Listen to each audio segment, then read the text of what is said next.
ராஜ் தொலைக்காட்சியினுடைய நேயர்கள் அனைவருக்கும் இனிய பொங்கல் திருநாள் நல்வாழ்த்துக்களை முதற்கண் தெரிவித்து மகிழ்கிறேன். இனிய தமிழினை, புதுமையான சிந்தனைகளை செவியிலே வாங்கி உள்ளத்திலே பதிய வைத்துக் கொள்ளுகிற ரசனை என்பது ஆட்சி செய்து கொண்டிருக்கிற பொள்ளாச்சி மண்ணுக்கும் மக்களுக்கும் வணக்கங்களை சொல்லி, பொள்ளாச்சியில் நின்று பேசுறதே ஒரு பெருமை. என்ன காரணம் தெரியுமா நடுவர் அவர்களே? தமிழ் சினிமாவுக்கும் பொள்ளாச்சிக்கும் மிகப்பெரிய ஒரு ஒற்றுமை ஒன்று உண்டு. தமிழ் சினிமா அறையை விட்டு வெளியேறி வெளிப்புறத்தில் படப்பிடிப்பு நடத்த ஆரம்பித்த காலத்தில் இருந்து எந்த இடத்துல கேமராவை வச்சாலும் அழகான ஒளிப்பதிவை கொடுக்கிற ஒரே ஊர் மினி கோடம்பாக்கம் என்று அழைக்கப்படுகிற நம்முடைய பொள்ளாச்சி தான்.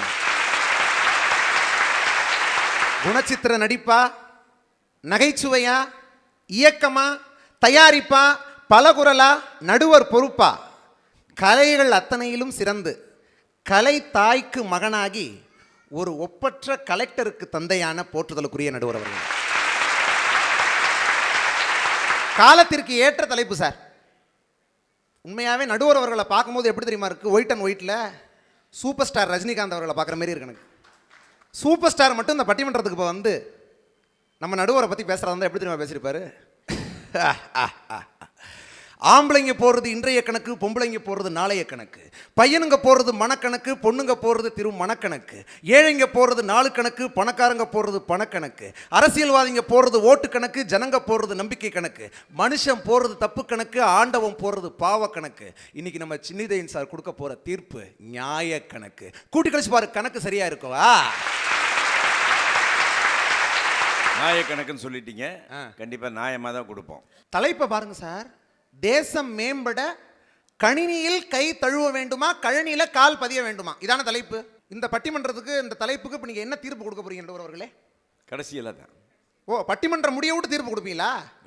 ஆனா நீங்க என்ன தீர்ப்பு கொடுக்க போறீங்கன்னு எனக்கு இப்பவே தெரிஞ்சிருச்சு. நீங்க எங்க அணிக்கு தான் தீர்ப்பு கொடுக்க போறீங்க, கம்ப்யூட்டருக்கு தான் தீர்ப்பு கொடுக்க போறீங்க. ஏன் தெரியுமா? 2024 இப்பதான் நாங்க ஃபேக் ஐடிங்கிற வார்த்தையை பத்தி பேசிக்கிட்டு இருக்கோம். ஆனா 25 ஆண்டுகளுக்கு முன்னாடியே 1999 காதலர் தினம் என்கிற திரைப்படத்திலே ஃபேக் ஐடி கேரக்டர்ல உலக வரலாற்றில் முதன்முறையா நடிச்சு கவுண்டமணி சாரோடைய கம்ப்யூட்டர்ல காதல் பண்ணவர் நீங்க. மாண்டிப்பைய. அப்ப எப்படி நீங்க கம்ப்யூட்டர் தீர்ப்பு கொடுக்காம இருப்பீங்க? இந்த 3 பேரையும் பார்த்துக்குங்க சார். முக்கியமான விஷயத்த சொல்ல போறேன். நன்றின்னு தமிழ்ல ஒரு வார்த்தை இருக்குல்ல, இந்த நன்றிங்கிற வார்த்தைக்கு அகராதியில் ஒரு அர்த்தம் வைக்கணும்னா என்ன தெரியுமா வைக்கணும்? எதிரணியில் உட்கார்ந்துருக்கிற அந்த 3 பேருடைய பெயர்களைத்தான் அர்த்தமாக வைக்க வேண்டும். இவங்களை மாதிரி நன்றி உள்ளவர்களை நான் உலகத்திலேயே பார்த்ததில்லை. ஏன் தெரியுமா? பட்டிமன்றம் என்னைக்கு நடக்குது அப்படிங்கிற தகவலை செல்போன் மூலமா கேட்டு தெரிஞ்சுக்கிட்டு, பட்டிமன்றத்துக்கான தலைப்பு என்ன அப்படின்றத வாட்ஸ்அப்பில் அனுப்ப சொல்லி கேட்டு வாங்கி படிச்சுவிட்டு, கம்ப்யூட்டருக்கு எதிரான பாயிண்ட் ஒவ்வொன்றையும் அதே கம்ப்யூட்டரை ஆன் பண்ணி கூகுள்ல இருந்து தோண்டி எடுத்து மனப்பாடம் பண்ணிவிட்டு, இந்த பட்டிமன்றம் நடக்கிற இந்த அரங்கத்துக்கு கூகுள் மேப்ல ரூட் கண்டுபிடிச்சு உள்ள வந்துவிட்டு, எங்க கணினி யுகத்துல கண்டுபிடிக்கப்பட்ட இத்தனை கேமராவுக்கு முன்னால வந்து கம்பீரமா நின்றுக்கிட்டு, எங்க டெக்னாலஜி கொடுத்த மைக்கு கிட்ட வாய வச்சுக்கிட்டு கம்ப்யூட்டர் மோசம் அப்படின்னு பேசுற இந்த நன்றி உணர்வு இந்த 3 பேரை தவிர உலகத்துல வேற யார்ட்டுமே கிடையாது. அவர்களே, சிறந்த திருமண ஜோடி யார் தெரியுமா? வாழ்க்கையில் கல்யாணம் பண்ணோம்னா பிஎஸ்சி கம்ப்யூட்டர் சயின்ஸ் படித்த பொண்ணு, பிஇ கம்ப்யூட்டர் இன்ஜினியரிங் படித்த பையன். இதுதான் உலகத்திலேயே சிறந்த ஜோடினா வாழ்க்கை பொருத்தத்துக்கு கூட கம்ப்யூட்டர் தான் அழகு. நடுவர்கள், வாழ்க்கை எப்படி போகுதுன்னு யாராவது என்கிட்ட கேட்குறான்னு வைங்களேன், என் ஃப்ரெண்டு, அதையே கம்ப்யூட்டர் ஸ்டைலில் தான் நான் சொல்லுவேன். வாழ்க்கை எப்படி போகுதுன்னு. வாழ்க்கைங்கிறது ஒரு ஆன்லைன், அதில் அன்புங்கிறது ஆஃப்லைன், பிரச்சனை அப்படிங்கிறது தொடர்ந்து அப்டேட்டிங், கவலை நாளுக்கு நாள் இன்கமிங், ஆனால் கையில் இருக்கிற காசு பூரா அவுட் கோயிங். நான் டெய்லி ஒர்க்கிங், இதில் சந்தோஷம் மெதுவாக டவுன்லோடிங். வாழ்க்கையவே கம்ப்யூட்டரை வச்சு சொல்லிட்டேன் சார். ஏன்? ஏன்னா கம்ப்யூட்டர் தான் சார் இன்னைக்கு வாழ்க்கை, அவ்வளோதான். நாங்கள் என்ன விவசாயத்துக்கு விரோதிகளா?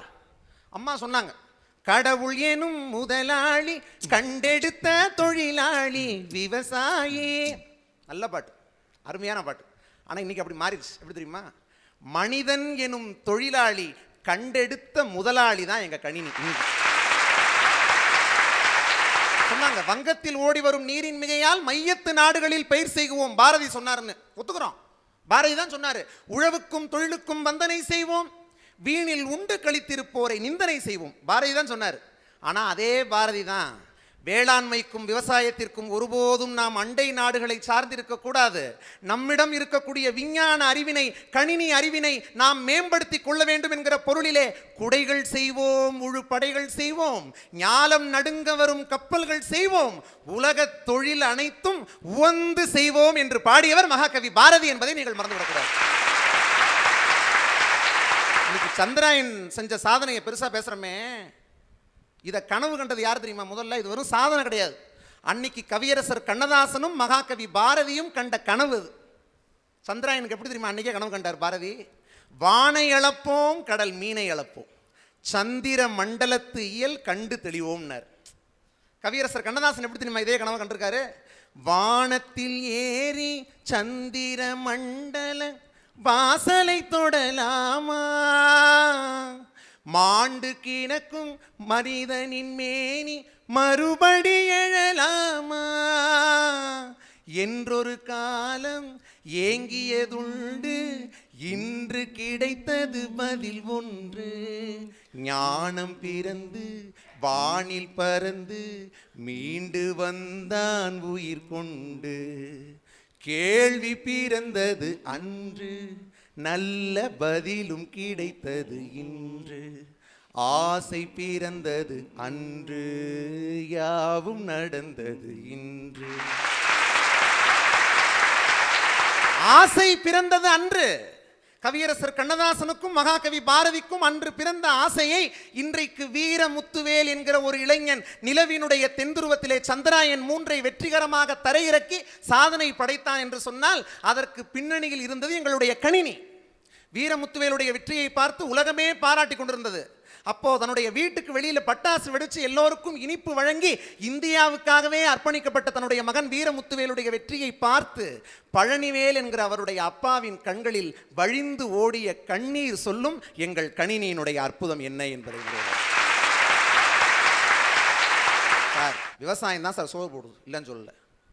சோறு பண்றது முக்கியம், அதே அளவுக்கு 4 நல்ல விஷயங்களை சோசியல் மீடியாவில் ஷேர் பண்ணுறதும் முக்கியம். அதுக்கு தான் கம்ப்யூட்டர் தேவைன்னு சொல்கிறோம். சார், ஒரு காலத்தில் வெளியில் போகும்போது எப்படி போவோம்? கேலண்டர் எடுத்து பார்ப்பான், ராகு காலம், யமகண்டம், நல்ல நேரம், சரியா இருக்கு, கிளம்புவோம், போயிடுவான். இன்றைக்கி வெளியில் போகும்போது செல்ஃபோன் எடுத்து பார்க்குறேன், சார்ஜ் ஃபுல்லாக இருக்குது, கிளம்புவோம், அவ்வளோதான். அன்னைக்கு பசங்கள்லாம் விவரம் இல்லாமல் இருந்தான் சார், பூரா பவர் ரேஞ்சர்ஸோடு இருந்தான். இன்றைக்கி எல்லாம் விவரம் ஆகிட்டான், பவர் பேங்கோடு இருக்கான். மறக்க முடியுமா சார்? ஒரு காலத்தில் குழந்தை கிலுகிலுப்ப சத்தத்தை கேட்டால் அழுகை நிப்பாட்டும். இன்னைக்கு குழந்தை ஃபோன் வைப்ரேஷன் சவுண்டை கேட்டால் தான் அழுகை நிப்பாட்டும்.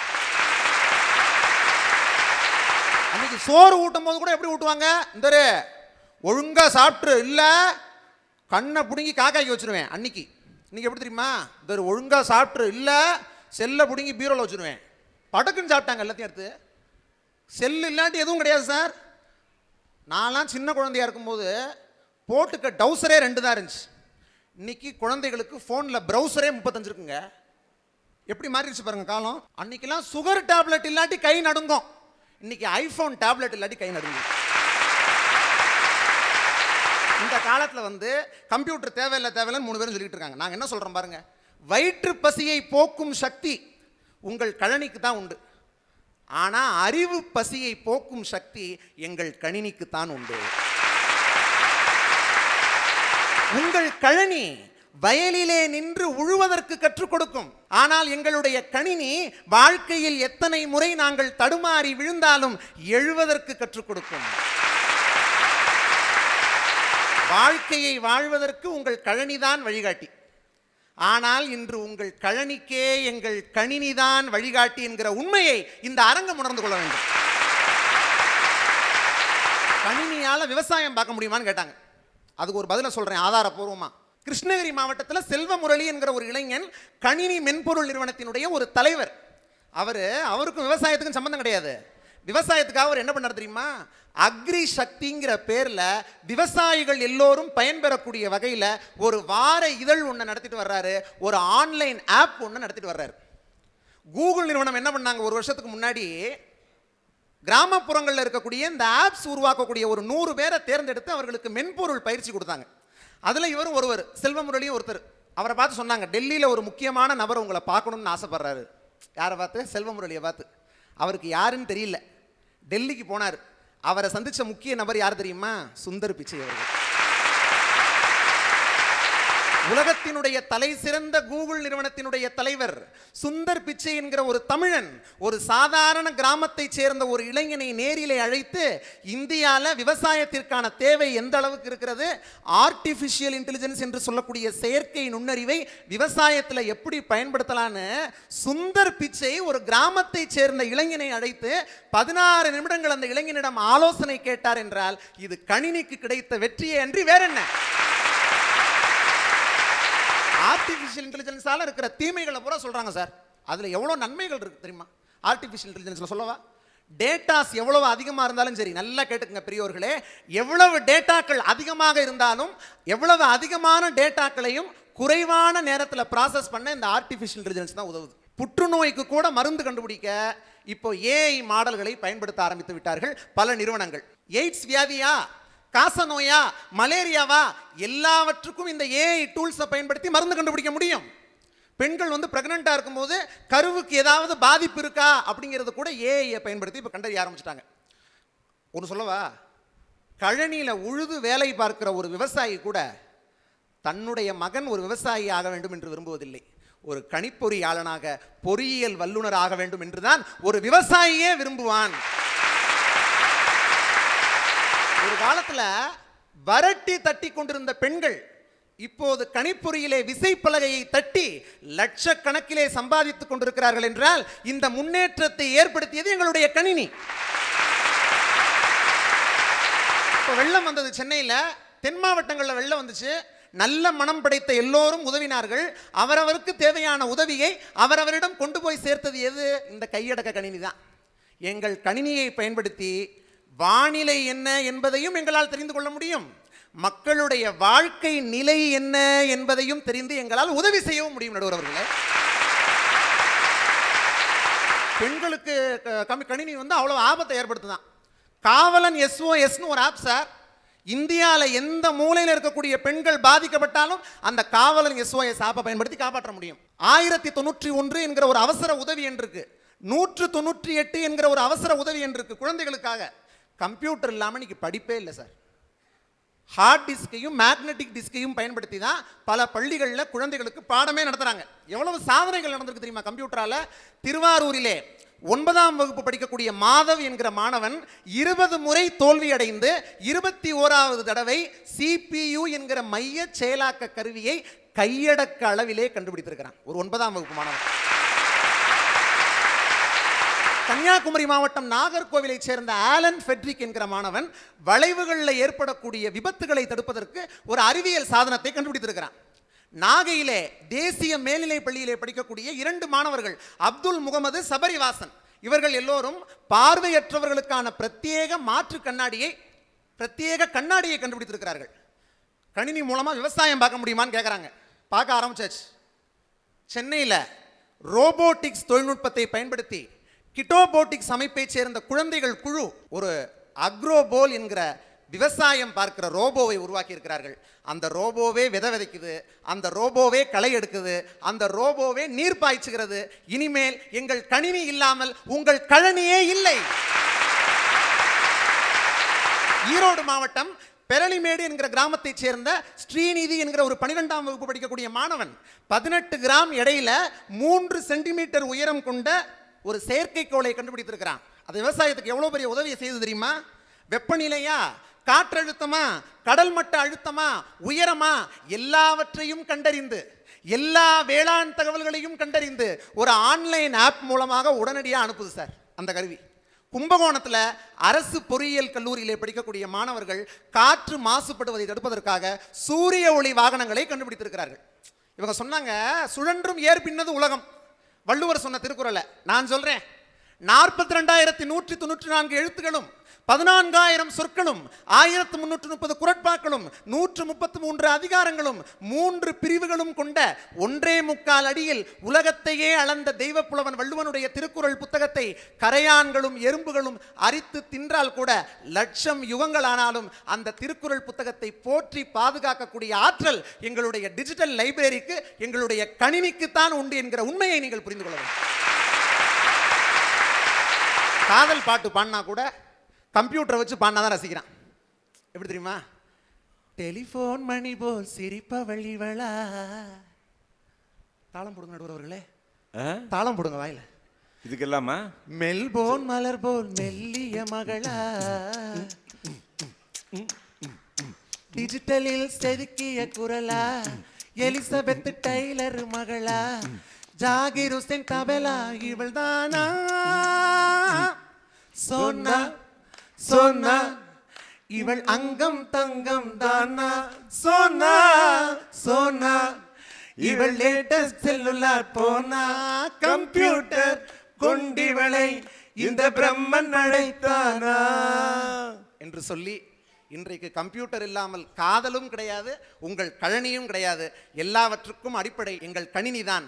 ஆகவே தேசம் மேம்படுவதற்கு கணினி மக்களுடைய கைகளில் தழுவ வேண்டும், அதுதான் தேவை என்கிற ஒரு நல்ல தீர்ப்பினை வழங்குமாறு கேட்டு விடைபெறுகிறேன்.